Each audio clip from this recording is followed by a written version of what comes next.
Yo, Swaggy C vlog current status. I've done a lot of things in my life and in this industry. I've started multi-million-dollar businesses, and I have somebody here who's done more than me, and it's a lot to say. The one and only Q Banks is in the building. What's going on? What's goody? Today we got a good one for you guys. Today I'm gonna be interviewing Q and just asking him questions because he's done a lot of things in this industry. Like I said, I've been trading for 9 years, but I've only been teaching and profitable for the last 5, and you've been doing that longer than me because I remember when you had your first, I think what, $14,000 a day on UJ, and you posted it on Facebook? It was $30,000 a week. $30,000 a week. I remember seeing that. I'm not too sure like what happened like each and every single day, but the week itself was $30K. I remember that. That was like life-changing, honestly. Yeah. Life-changing for me. I was in college and I saw that. I said to my boy Shy, I was like, nah, this is different. Yeah, that's definitely different. But to start it off, you know, when you still have these $50,000 to $100,000 days or weeks, I know money is money, you know, forever in profit. Yeah. Does it still excite you seeing blue, or have you been like kind of numb to money? Yo, it's crazy because like even like, I think trading wise, it doesn't get me super excited, but I still enjoy the process that it takes to actually make the money. Really? You know what I'm saying? Like marking up charts, I gotta wait it out. I gotta do this, I gotta do that. I gotta scale in. You know what I'm saying? Like that is it's still kind of exciting. But I think even if I make like let's like $100 doing something else, I'm like, yo, this is fucking exciting and stuff. You know what I'm saying? Like I think it's because it's something new, it's fresh, it's versus trading, like bro, like we're kind of used to this. It's second nature right now. So it's not gonna be as exciting as it once was, but I'm completely fine with that. You know what I'm saying? Like boring money is good money also, you know? So the actual number doesn't excite you anymore, it's more so the process. The process, yes. But I mean, obviously if I break past certain milestones, that'll excite me. But I feel like if it's over 100,000 or like let's say under 200,000, it's not gonna excite me too much because I've done that so many times. But if it's over 200 plus or even 300 plus, I'm like, yo, you know what? This could, I could turn up a little bit. You know what I'm saying? So speak of that milestone, because I want to say about, correct me if I'm wrong, about 2 years ago, I saw a withdrawal on your Instagram of $450,000. Correct. Yeah. Talk about that, because you bought a Ferrari with that, right? Yeah, the red Ferrari. The Pista, right? Pista, yeah, the Pista. Talk about that to the audience. So that was one of the time periods that I was going super hard. You know what I'm saying? Like I had actually saved up a bunch of past withdrawals and everything from my broker account. Gotcha. I put all that back into like my trading account, so it was like around 600,000, and I brought the 600,000 up to like 1.8, and then. Oh, so you already made 1.2. Yeah, like just in general. It went from 6 to 1.8, and then from 1.8 down to like 1.5. Yeah. Because I had lost $300,000 Got you. before I said, you know what, fuck it, I'm done. Got you. So like I feel like that hit is very important also, because if I don't actually take that hit, then I'm gonna keep on going. That's a good point. Yeah. So that's when I actually withdrew enough to actually buy the car, have some fun, and buy some investments. And so the audience knows you made 1.2? Because I didn't even know that. That's tough. I mean, because they want to focus on like what was withdrawn. Yeah, I got you. Because after I took out the car money, the lost money, and that kind of stuff, I was already back down to like around 6, 7, or you know what I'm saying? Back to the original. So at the same time, like I'd have to, spend what I actually made or had fun with from that account, and then I was back to like my initial and that kind of. Got you. First of all, what is this? What is this? Oh, this is AP. Skelly. A Skelly. Skelly, yeah. What is that? Open work AP. Jesus, I'm over here with the still basic Rolex. He got the. Bro, if you look at this watch, right, it's very simple, right? But I feel like it's such an everyday watch. It's light on the wrist. It makes a cool sound like whenever you do that also. Wow. But I think that like a person appreciates it because you see all like the mechanics and everything behind what actually makes the watch, which is pretty cool. Listen, for the audience who doesn't know this, I just came from a vacation with Q and a lot of other partners in Malta, and all of them had the APs all decked out, so it's a lifestyle. But do you know why though? No, I don't know why, actually. Okay, so, and I just started getting into watches more like about, probably like almost 2 years ago, right? Got you. Because, all right, boom, you pull up to a spot, all right? Obviously, you pull up in like a nice car and everything, cool. Once you get out the car and go into place, now what? Yeah. Then a person can still see like your status in some kind of way based off of what's on your wrist. You know what I'm saying? And then past that, that's when you have like the talk game and that kind of thing. So I feel like it's more just, depending on where you are, you can showcase your status and everything a different kind of way. Got you. Once you get back inside or get back outside, then they see the car that you drive. You know what I'm saying? So I feel like it's different things. Like if you have a dope house, only you can see that you have a dope house. Yeah. You know what I'm saying? You know me, I got the biggest house all the time. Yeah. And your house is fucking crazy. Yeah. But once you leave there, now what? Then you could have a nice car where you have a nice watch. Got you. You know what I'm saying? So I think there's certain things that you could actually buy to kind of like just still have that conversation without a person actually knowing you. You know what I'm saying? Got you. So like you can still be a part of that conversation or even be approached by people that want to have a conversation with you based on status. How you look. Correct. Interesting. Because it's funny because it depends on where I'm at. But you know me, I have like the iced out chains and stuff, right? And it's some very iced out. Very iced out. Yeah, very iced out. And some, you know, settings, everybody's like, oh, what do you do? In other settings, like they look at me like I'm like even in Dorado Beach where I'm at right now, they look at me like I'm crazy. So I don't wear it in Dorado Beach. But if I go to Los Angeles or California, I may wear it. I think because some people appreciate it and some people just see it as like, oh, like he's doing way too much. Doing way too much because it's like 3-4 chains. Exactly. Yeah, exactly. Or this is brand new to that person. Yeah. Based on how it is. Like me, like my chains and everything are very, very simple.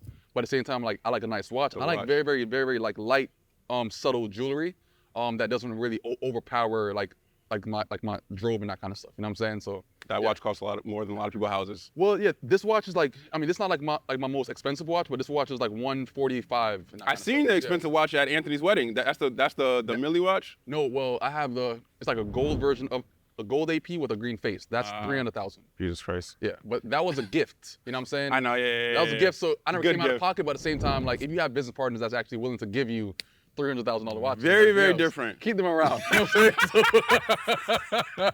Facts, Okay, yo. switch back over to the 450,000. Yeah. Back to the audience. What kind of advice do you have for them when it comes to setting out goals to get what they want? Like, did you say I want a Ferrari pizza, so I'm gonna make this much money, or it just happened because of the money you made? I had said that like last night on this live and everything. I'm like, yo, there's many times that I'm trading, and if I'm trading without a purpose, then I'm gonna blow that money, or I'm gonna watch that money bleed out. Got you. Like there's many times that like I'm trading, and then like let's say if I'm up like $120,000, and then I close at $12,000. Why do you think that was?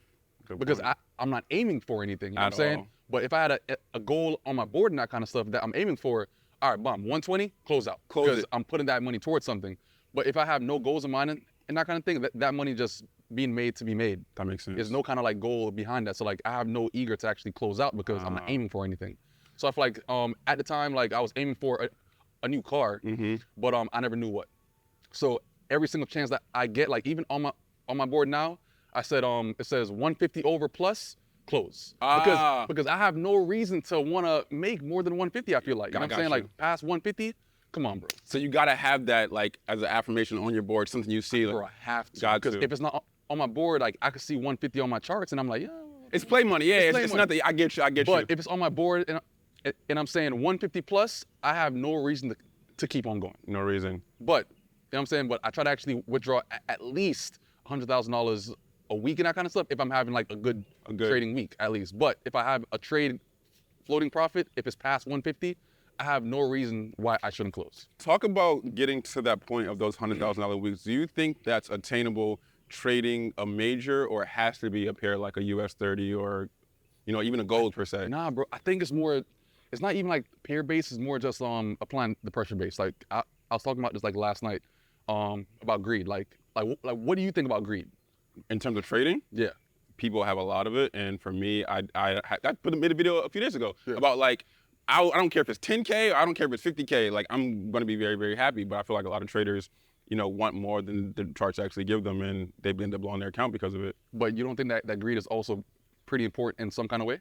Greed, selfishly, like, you know what I mean? Like I gotta be greedy to a certain extent to want to get more, but I feel like, you know what I mean? As far as like a positive pressure. Yeah, a positive pressure. That has to be applied exactly. to actually break that barrier. Like, let's say if I was so satisfied with only making 50K trades and that kind of stuff, how would I even get to $100,000 trades? I have to be greedy at least a little bit to even want a little bit more to even break past that barrier so I can see like what I'm capable of. You know what I'm saying? So I feel like I mean that's just a very, very important thing to actually have in some kind of way, because you got to pretty much be greedy, but also understand that like you're being greedy in some kind of way to actually push yourself to that next level. Makes perfect sense. How do you balance everything you just said with the business side of things? Because like the first thing I said in the beginning, like I run several multi-million-dollar businesses, but you got several. Yeah. How do you balance all of that with the trading? Trading is fun, bro. I feel like the trading thing, like I can't even like blend those two things, because business is business and trading is like my personal thing. Got you. The business stuff, I feel like, you know, I have to make sure that these businesses are operating to at least even like 30%, 40% to actually see some kind of money. But at the same time, like whenever I'm trading, me trading attracts people to those businesses. Of course, 100%. So I have to actually trade good enough on this side so I can actually, go on this side. But me personally, like, I don't really focus fully on my business because we have people in place for that. Got you. We hire out CEOs. Like I'm not the CEO of every single company. I think that's where I fail at. Because Yeah, I still run the operations and I still try to trade. Nah, bro, because there's people that pretty much, they've been a CEO in a certain field for longer than you and me. Absolutely. So they understand how to actually grow a certain business. So like, I'm not the CEO for certain things anymore based on me, like being the founder of the company. We're hiring out CEOs that pretty much been focusing on that certain craft And that's for it. a certain amount of time. So I could just focus back on like my craft. So me attracting people on this side, I could now guide people on this side. You know what I'm saying? Because I think that like, it's not even just like funneling people. Yeah. Per se, but people want to be where people are making money at. You know what I'm saying? Like people want to use things that I'm using because that's where I'm making my money at. So they want to be a part of it also. Got you. That makes perfect sense. Yeah. Last question. So what's a normal day or even week for Q Banks? Damn, bro. Including, I know you got a lot of things going on. I'm not talking about the experiences. No. But like, incorporating trading, but like I said, you got people running the businesses. Do you check up on them, make sure the businesses are cool, then go back to trading? Like, so I think that like, bro, dead ass, like I'm probably in like about 20, 30 different group chats. So like I have to pretty much like jump back and forth. on Slack? It could be Slack, it could be Telegram, it could be WhatsApp, it could be Skype, it could be all those, different, Of course. platforms and everything. But at the same time, like I have to make sure that like I check on them if somebody tagged me to see like what's going on. Yeah. But I don't have to be in them 24/7. But besides that, like I'm in that type of chat throughout the entire day. So like I don't really have like a set time as like when I'm checking the chat. Got you. But trading wise, I wake up, I'm on the charts at least from like 7 a.m. to like around 12. Oh, you're a New York session trader. Yeah, because I mean, it's US 30 stuff. You know what I'm saying? Yeah, it makes sense. So outside of that, I don't really try to look for trades, but I try to actually be in the markets around that time period, so I can actually get in the market to actually take a position, but also maintain a trade beyond there if I could. You know what I'm saying? So I think like that's just the balance, like right there. Try to actually make sure that I'm putting in like my trade time and like my time with my students and around that 7 to 12. Gotcha. Beyond there, like I'm on my phone throughout the entire day. So it's not like I ever stop working. You know what I'm saying? That my phone is always on me, so I'm always working in some kind of way. So like you quit your job from 9 to 5 to work to do 24 hours a day plus. No matter what. So everybody does that. But like there's certain times that I lose track of that because like there's certain times that like I text people at like 2 a.m. I'm like, always. I don't give a fuck. Like if you got your phone, I'm gonna text you. Like, I don't care what time it is. We're always on the clock. That's I feel like, a fact. So I don't really think that like like past 8 o'clock, don't text me. Like I've never been that person. I'm not gonna lie. Like if you're, and I respect boundaries, but if you're somebody who's in my company who's like that, it won't work, right? Because Connor knows I will text him at 3 in the morning. Yo, I got this idea. I'm about to say Swaggy. Dead ass. I have no boundaries. I have. I would text you at 4 a.m., 5 a.m. Like whenever I have that thought, I'm gonna text you. It has to go. I don't care what time it is. It has to go. But I feel like that's people that's pretty much like a serial entrepreneur, like that they understand that. You know what I'm saying? Like the set times and everything's kind of hard because there's different time zones. No matter what. And we're always doing business with people with different time zones. My developers are in India, so totally understand. Listen, when I text you, I text you. It is what it is. Whenever you can, but at the same time, like the text is out.